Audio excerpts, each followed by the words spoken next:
Good morning. Better. Moody's, how are the Moody's today? Good. It's good to see Jeremy coming back in on his sticks instead of being wheeled in. You doing a little better? A little bit? Brother Terry, how you today? Waiting on the 12th for him to go to his other specialist. And if you've read the bulletin, you know who is on the sick list there, those that have had surgery, those that we need to keep in our prayers. It's great to see everybody here the last Sunday of October. Remember that November the 7th Sunday, there's going to be a time change. So if you don't roll your clocks forward, you're going to be an hour early. So fall back. If you don't set them back, you're going to be here an hour early. Or some on time. I didn't say that, you did. Anybody else we need to keep in our thoughts and prayers? Brother Cox, lead us in a prayer, please. Heavenly Father, we're so thankful for this day and for being able to assemble. We pray that you would be with us as we study, that those things we say and that we do will be pleasing in your sight. We are also mindful of those of our number that are sick. Pray that you would be with the doctors and nurses that take care of them. We also ask that you would bless Terry and Janice. Pray that his visit to the doctor will have a good outcome. Be with us this morning as we study this prayer. We pray in Christ's name. We are on lesson number 4 in Daniel, and that will be chapter 4 of Daniel. I'm going to do this one a little bit different. I'm going to start out by asking a question. If you were to attempt to summarize chapter 4 of the book of Daniel in one sentence or a word or two, what would you say that chapter 4 is all about?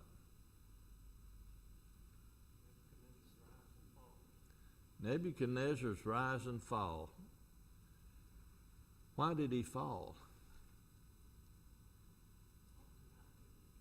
Thought too highly of himself. Pride.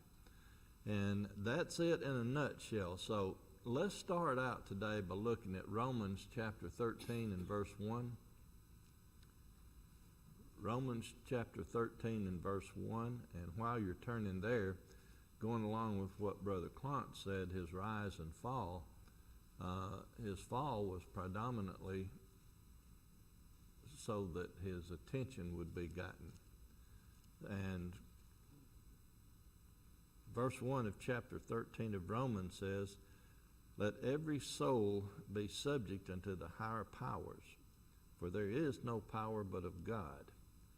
The powers that be or are ordained of God." And then if you'll look at Proverbs chapter 16. Proverbs chapter 6. Proverbs chapter 6, verse 16 through 19. We've all heard sermons on this one before, and it's just as a reminder. It says, "These 6 things doth the Lord hate, yea, 7 are an abomination to him. A proud look, a lying tongue, hands that shed innocent blood, an heart that deviseth wicked imaginations, feet that be swift in running to mischief, a false witness that speaketh lies, and he that soweth discord among brethren." The very first one there, verse 6, starting with verse 17, a proud look, a lying tongue. So Nebuchadnezzar thought very highly of himself, too highly. Now there's 2 things in this chapter that sometimes give people a little pause for thought, and we're going to look at those 2, and then we're going to go back and try to cover as many of the questions as we can. The first one is when you look at verse 16, it says, let his heart be changed from man's, and let a beast heart be given unto him, and let 7 times pass over him. Now, I'm not trying to put God in a box or limit his ability. God can do anything that God wants to. But starting with the first part there, let his heart be changed from man's and let a beast heart, was Nebuchadnezzar literally turned into a beast of the field to go out and eat grass with the oxen and do everything? Or was he in a mental state that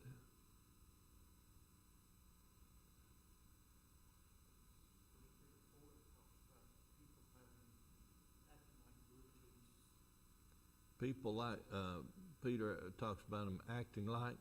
If you, as we go through here, you will see that there's several places where it talks about being like that, and also dwelleth with the beast. For instance, hair of his body was like eagle's feathers, his nails were like claws, he dwelleth with the beast. There is a mental illness called monomania, and what that's a broad umbrella term that just means that somebody with that particular mental issue is just focused on one thing. Nothing else matters. And then there are subcategories of that, and the one that Nebuchadnezzar displayed was called boanthropy. Boanthropy, which means that someone thinks and acts like they're a cow or an ox. That is a real documented problem. There are cases where people do that. They in institutions and all, but all they'll eat is grass. And by doing that, their nails kind of harden, get thicker. So if Nebuchadnezzar, if God used that mental illness to put Nebuchadnezzar in that condition and made him like beast, to me that makes more sense than him actually being a beast. Now the second part of that verse mentions 7 times pass over him.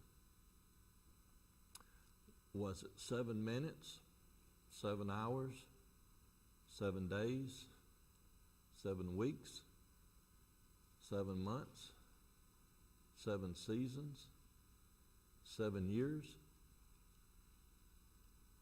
When we get to our book and start looking at and answering questions, the person that we got this from says that there was not a direct time, that it was just that phrase was used to just mean the perfect time that it took to do the job.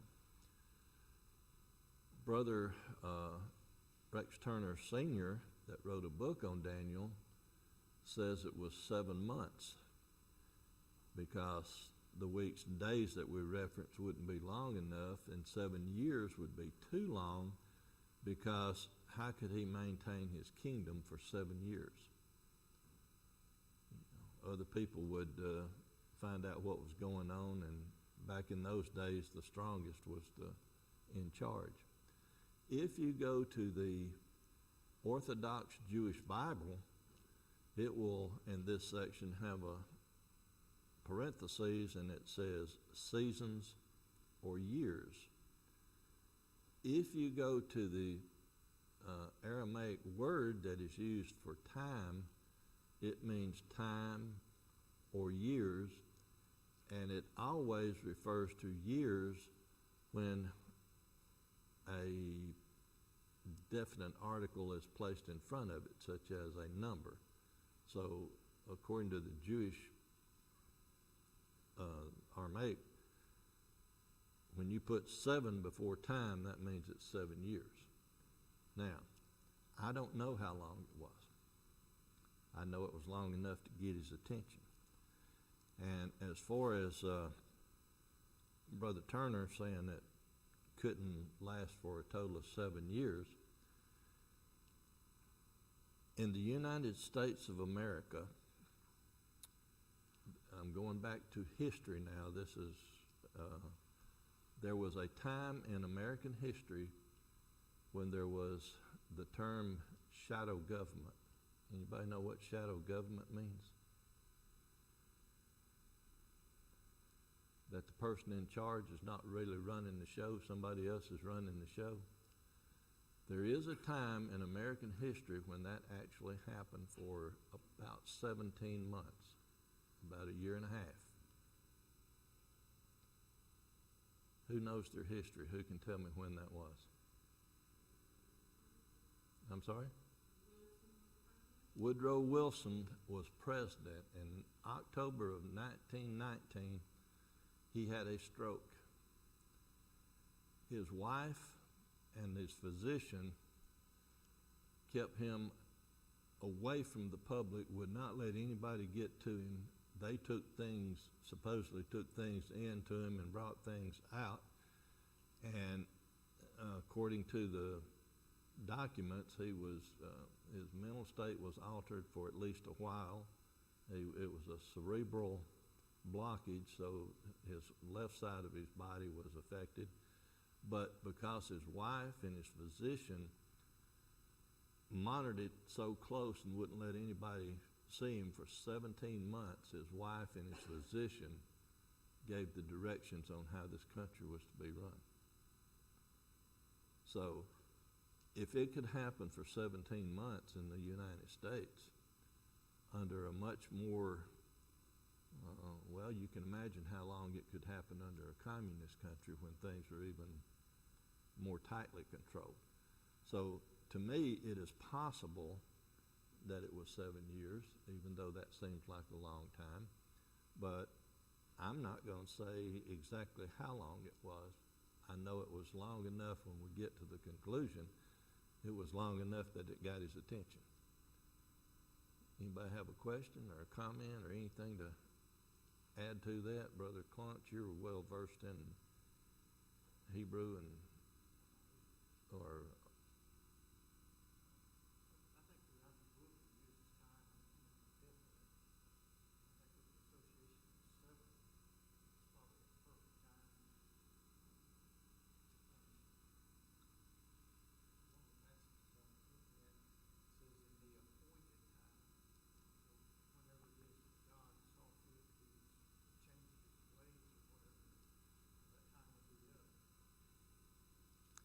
And to me, the reason they used the phrase 7 times is what happened in the previous chapter.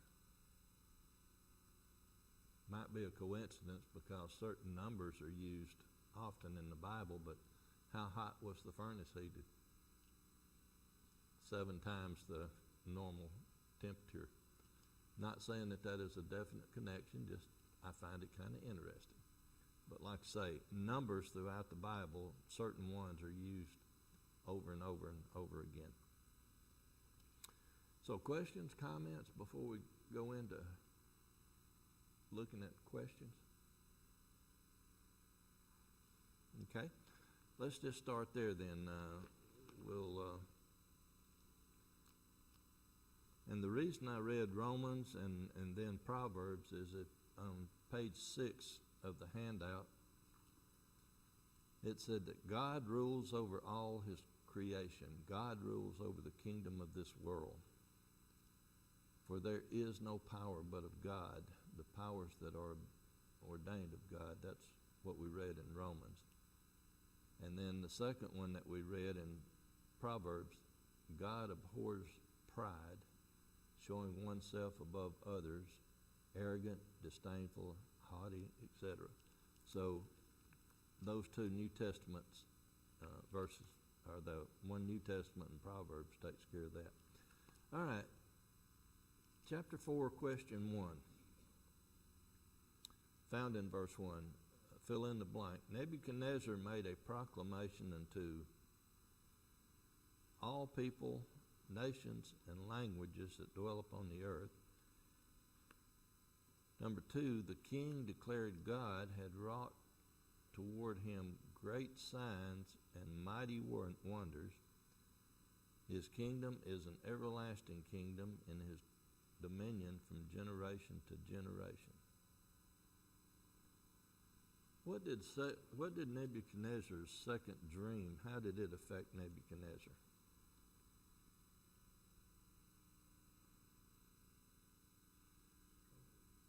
Troubled him, made him afraid. Question number 4. And even though they were told the dreams of Nebuchadnezzar, who could not interpret the dream? And we can go back to previous chapters. It's the same group of people. What group of people did Nebuchadnezzar have around him who could not interpret certain dreams of his?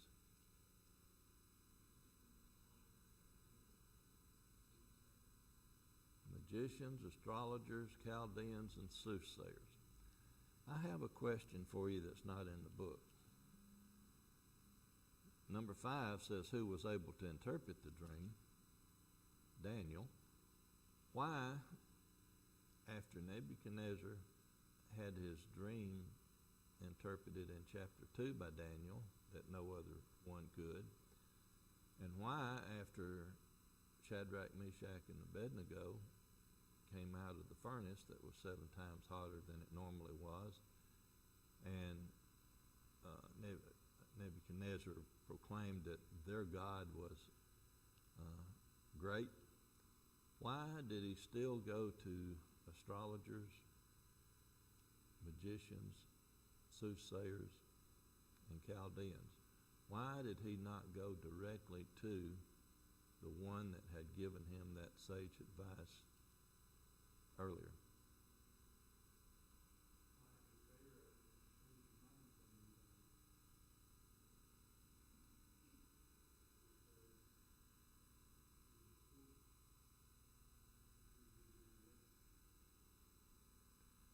You are absolutely correct, but there's a line in Scripture that I think ties what I'm wanting to say. He still believed in gods, even though the God had done this. The God to him was still a God among gods instead of the God. Yes, sir.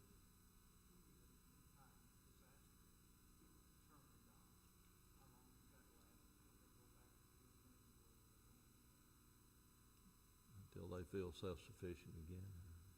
Yeah. Absolutely.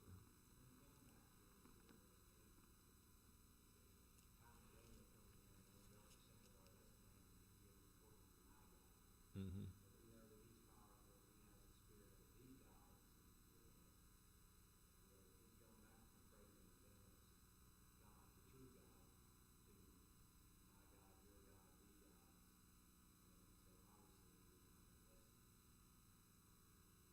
Even though, again, we're tailoring back a little bit to the previous chapters, when Daniel had interpreted his first dream, and he put him in a certain position, what was the highest position he was put in? Wasn't he over all the soothsayers and magicians and everybody? So again, why didn't you go to the head of it? So it's just because he was still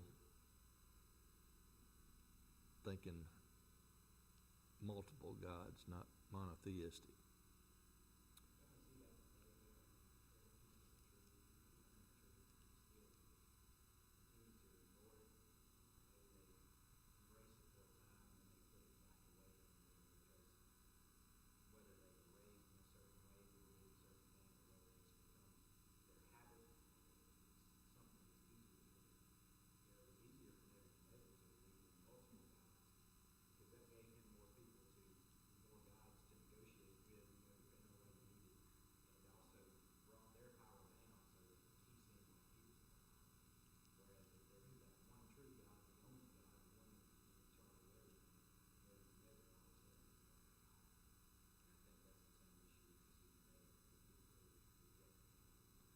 And also rulers back in those days, Brother Jeremy had brought up Pharaoh, they thought they were God or a God. So,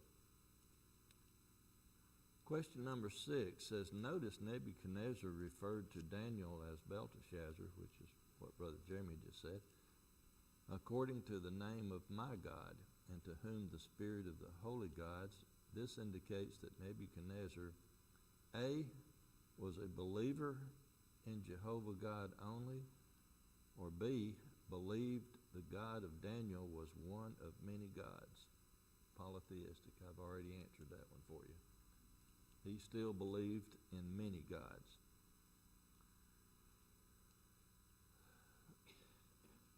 Verse 9, what 3 truths did Nebuchadnezzar acknowledge regarding Daniel?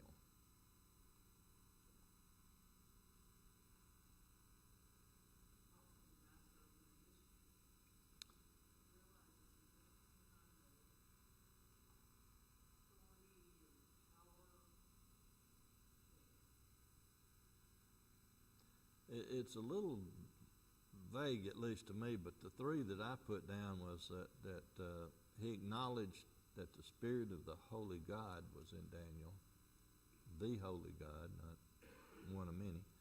No secret troubled him, and he could tell the dream and the interpretation. And that, to me, was the credit that he was giving Daniel. Anyone else? I'm sorry? Singular on that one.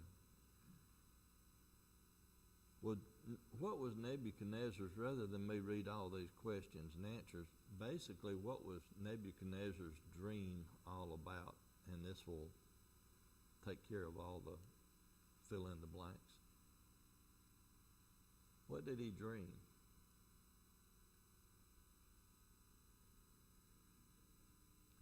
He dreamed that there was this great big old tree standing out there that reached up to heaven in this field, and it was cut down and the stump left, and it had good leaves, good fruit, all this stuff, a shadow for beast, the fowls of the air.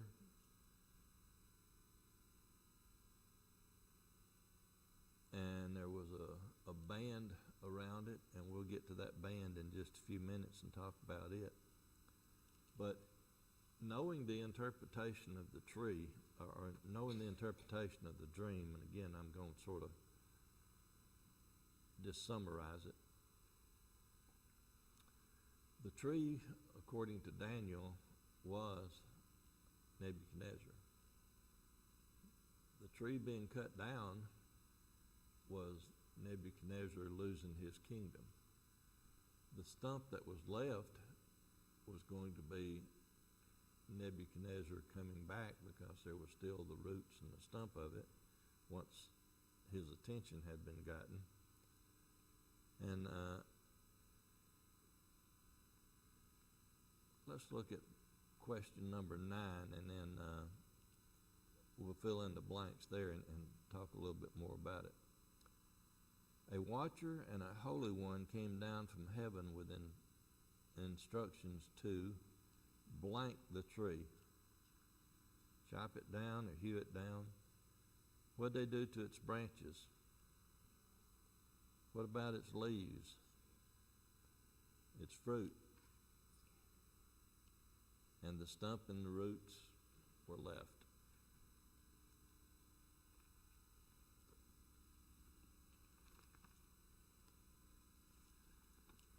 I'm going to read something here that the note talking about the author of our book here.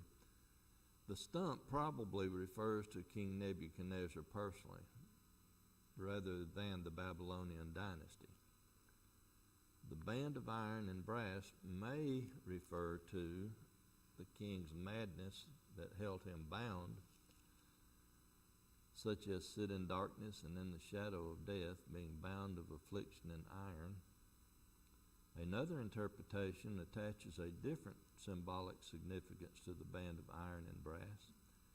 In chapter 2, the brass of the great image symbolized the Macedonian Empire, Alexander the Great, the military genius and speed.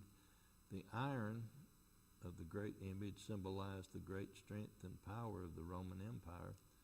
Nebuchadnezzar possessed the qualities of those two empires: genius, speed, strength, and power. Thus, symbolically, Nebuchadnezzar's power, the two metals, were preserved, the band, during the illness, and would be restored when he acknowledged the Most High God. If the stump symbolically is Nebuchadnezzar, then the remaining expressions, let it be wet with the dew of heaven, and let the portion be with the beast and the grass of the earth, apply to the king. Well, we know that they applied to the king. He was the beast, like the beast. Which one of those two do you think by Scripture is the most accurate?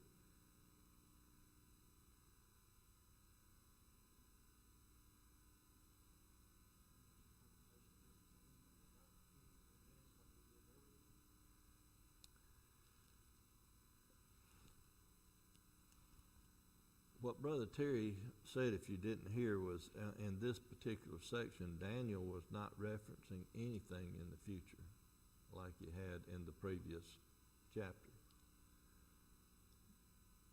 At least the way I look at it, based on what the Scripture does tell us, this is a singular event. And if the tree represented Nebuchadnezzar and his fall, and the stump represented Nebuchadnezzar and his rise again, then the bands would be those that contained him during his illness and had to apply to that portion of time, not a distant future time, because at this point, no other kingdom that had been prophesied that was going to come into play had any influence at all on Babylon, or the Babylonian kingdom. That's just my way of looking at it. Anybody got anything else on that? Yes, ma'am.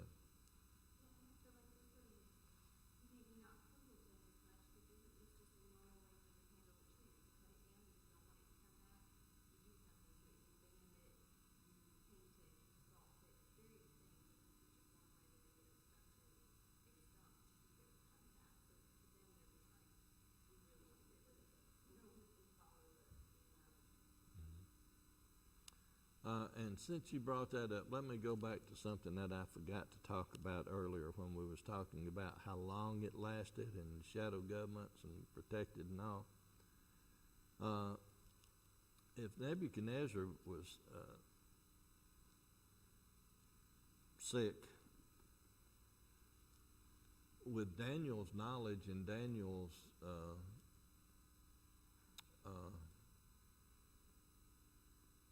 support of Nebuchadnezzar, because Daniel had, in essence, been put sort of second in command.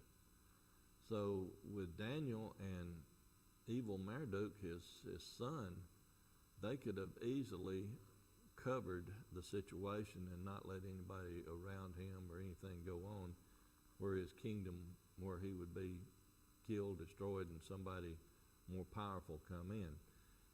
The reason I bring that up is the phrase evil Marduk, his son that would later become king for 2 years. A lot of people look at that and want to interpret evil in our language of today, which means that a person is bad. But it was really another name for Akkadian. So it was not, it didn't have the same interpretation as it would to us today, that he was, he got that name because he was a bad person. So his son could take care of him and take care of the situation until he did die, and then he would take over. Brother Cox? Yeah, it doesn't say that he was removed from the kingship. Right. Suspended. Right. technically his kingdom had been removed for a period of time until his attention had been gotten.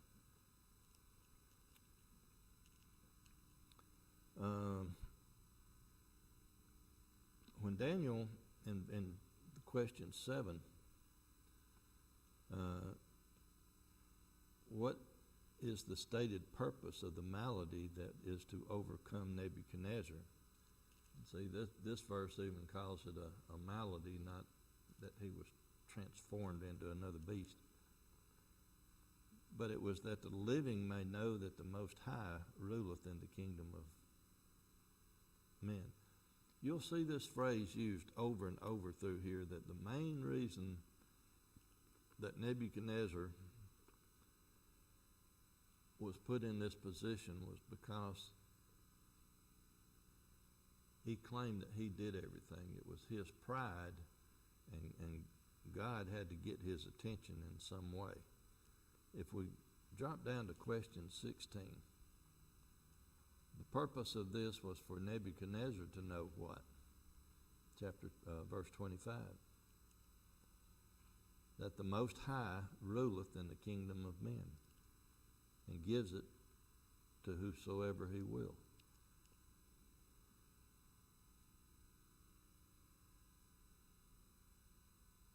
The remaining stump symbolized that Nebuchadnezzar's kingdom shall be sure after he learned that the heavens do rule. Verse 26. And this is all the things that we've been talking about. Looking at verse 27, what counsel did Daniel give to the king?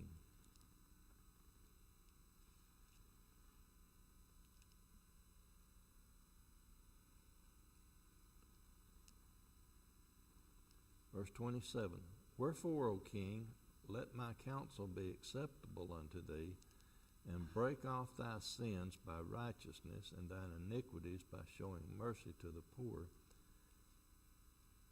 if it may be a lengthening of thy tranquility.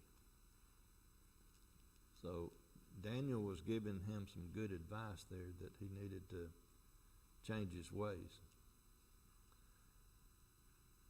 Now, about 12 months after Daniel had interpreted the dream of Nebuchadnezzar, he walked in the palace and he expressed what great fault and shortcoming. And we need to read this 28 through 30, chapter 4, 28 through 30. All this came upon King Nebuchadnezzar. At the end of 12 months he walked in the palace of the kingdom of Babylon. The king spake and said, Is not this great Babylon that I have built for the house of the kingdom by the might of my power and for the honor of my majesty?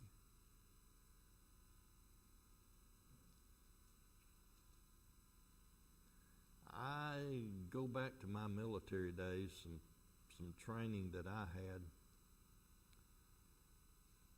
and the managerial training that I had said that anything that happens that is good, you give credit to those that you supervise, because they make you look good or they make you look bad.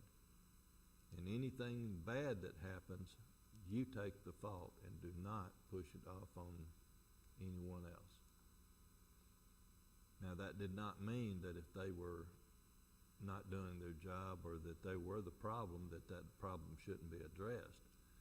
But it was just that a supervisor, a manager, is going to have more support from the workers if they know that he gives them credit for good work and he takes the blame if he can and does not shuffle any bad stuff down on them. Now, that was my training. I don't know about your training. Was it similar, or, in other words, you protected your people, you took care of your people, you take care of them, they're going to take care of you? Yes, sir.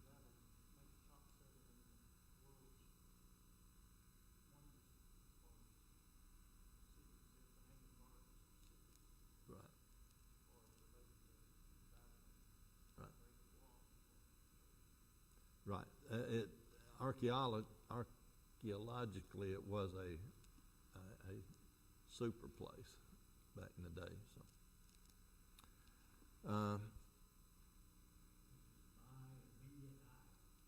yeah.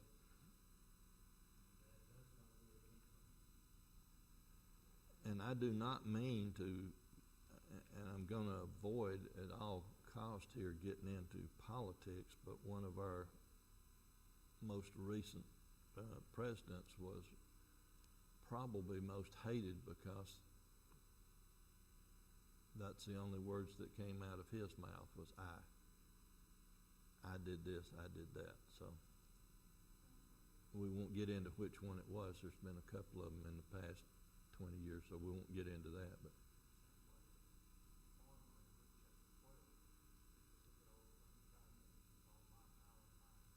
right. Then when we look at question 21, while the words were still in his mouth, what did the voice from heaven say? Thy kingdom is departed from thee. He bragged once too many times, and then he was driven out to live like a beast. He was to eat grass and live like a beast. And again, in question 23, what was the purpose of this judgment upon the king? Verse 32.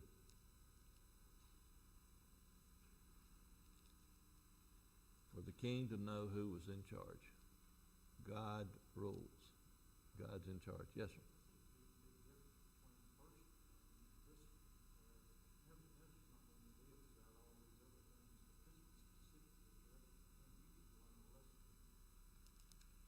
And I believe in the end he does learn the lesson. He may not have been a super guy at the end, but I think he learned his lessons.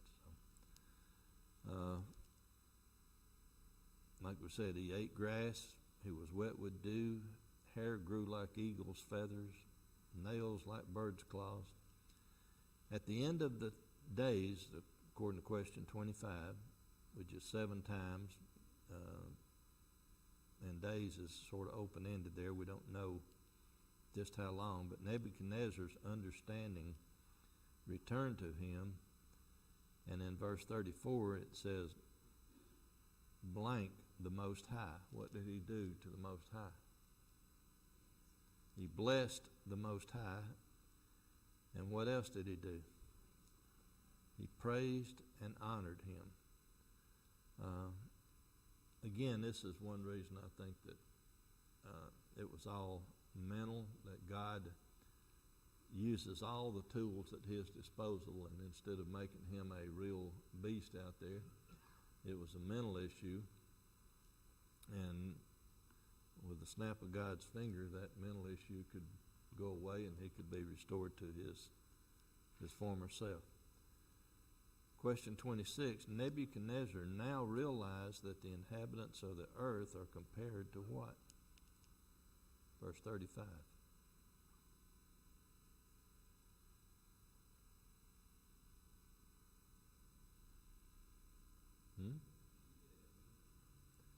They were reputed as nothing, but what else?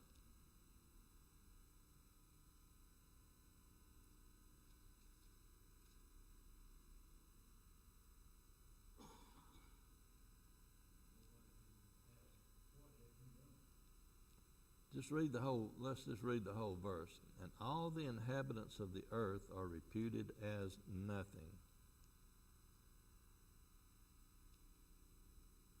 And he doeth according to his will in the army of heaven, and among the inhabitants of the earth, and none can stay his hand or say unto him, what doest thou?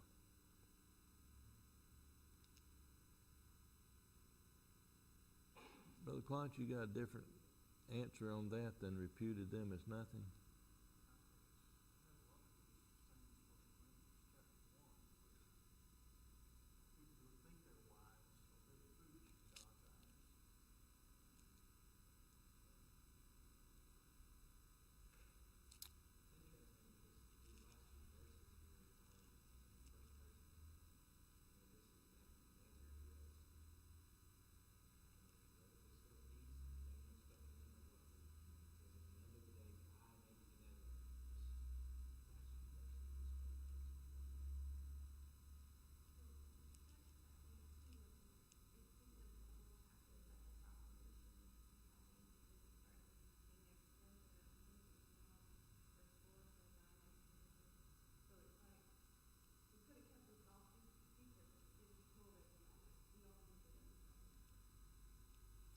And I think that's the major point of this whole thing is, if you didn't hear, Alyssa said, with it being in first person, Nebuchadnezzar could have kept all this to himself, but he wanted others to know. So this is, if you really look at the Bible, to understand it, you got to know who wrote it, when was it written, to whom was it written, what did it mean to them, how does it apply to us? So just because this was written a couple of 3,000 years ago, it still applies to us today. It's a lesson for us to learn. Question 27. Nebuchadnezzar's reason returned to him, and for the glory of his kingdom, his honor and brightness returned to him. So everything of Nebuchadnezzar's was restored to him after he come to his senses. And then question 28, the last one, Nebuchadnezzar acknowledged the majesty, the omniscience, omnipotency of the King of heaven and his power to abase those who walked in pride. And that's number 40, verse 37, where it finishes off with, now I, Nebuchadnezzar, praise and extol and honor the King of heaven. As Brother Cox pointed out, we're now talking singular, the King of heaven. All whose works are true, and his ways judgment, and those that walk in pride he is able to abase. Who better to say that God can abase someone or knock them down a peg or two, in our language, from the prideful state, than a man that had just gone through what Nebuchadnezzar had gone through?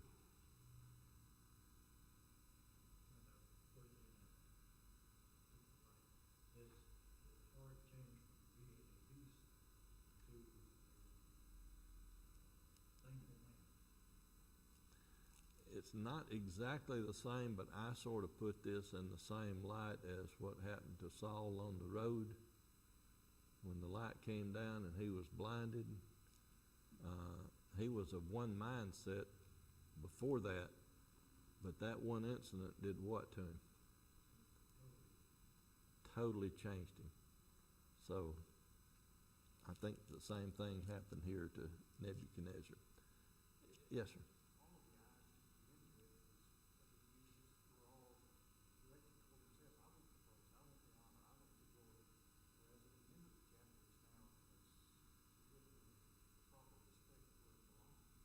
Yes, sir. And next week we'll do chapter 5, which will be lesson number 5. I encourage each of you to at least read through the lesson a couple of times, answer the questions if you have the time, but at least familiarize yourself with it, because we'll be changing gears just a little bit on that one. Yes, sir.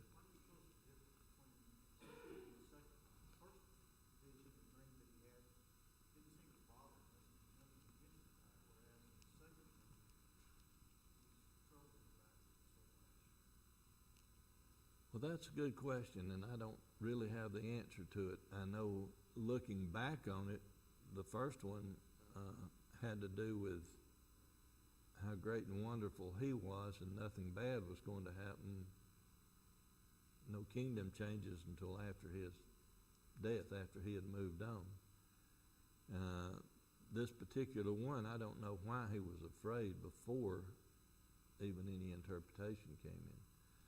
And on the first one also, if you think about it, he was a little bit, he might not have been afraid, but he was a little bit hesitant to make sure that he knew the real interpretation, because he wouldn't tell him the dream. He didn't set the stage for him to tell him anything false. So, not sure on that one. You got an idea, or?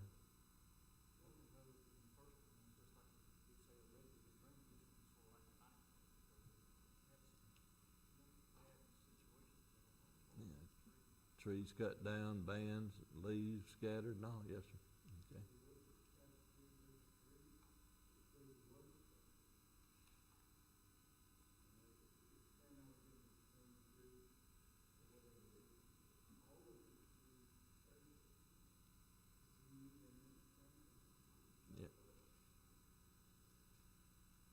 Okay? I'm gonna say this, coming to politics. I think we see the same thing happening today. Never put somebody else to pull the strings. I wasn't gonna get into politics today, but, so I'm gonna not get into politics today. Anybody, anything else? It's about well, I've got time for it to bell to ring, so time will be up very shortly. Thank y'all.